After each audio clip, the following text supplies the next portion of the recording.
నువ్వు ఏదైతే ఈరోజు విత్తుతావో రేపొద్దున కోస్తావు దాన్ని. జాగ్రత్తగా ఉండాలి. ఈరోజు సమయం ఉంది కదా, డబ్బు ఉంది కదా, అధికారం ఉంది కదా, నేను ఏది చేసినా చలామణి అయిపోద్దంటే అవదు. మనుషుల్లో ప్రేమను సంపాదించుకో, నలుగురు స్నేహితులను సంపాదించుకో. నీ బతుకులో డబ్బులు కూడబెట్టి కూడబెట్టి కూడబెట్టి బికారిగా ఒంటరిగా ఒక రోజున బిక్కపోయి చచ్చిపోవడం కన్నా నలుగురు స్నేహితుల్ని కన్నీళ్ళు వస్తే తుడిచే నలుగురు స్నేహితులను సంపాదించుకో. అది జీవితం విలువ. ఒకరోజు నీ లోకాన్ని కనుక నువ్వు విడిచెళ్ళిపోతే గుండెలు బాదుకునే వాళ్ళు 100 మందిలో ఉంటే నువ్వు నిజంగా ధన్యుడివే.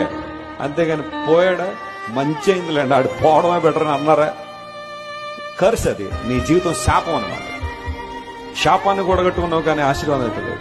సమాధానాన్ని ప్రియంగా ఎంచుకున్నా ఉంటారు, కలహప్రియులు ఉంటారు, నీ ఆఫీసులోనే ఉంటాయి, నీ కుటుంబాల్లో ఉండొచ్చు, నీ చుట్టూనే చాలా మంది ప్రతిసారి గొడవకు నిన్ను ప్రోత్సహించాలనే ఆలోచన ఉండొచ్చు. కానీ బీ కామ్, బీ పేషెంట్.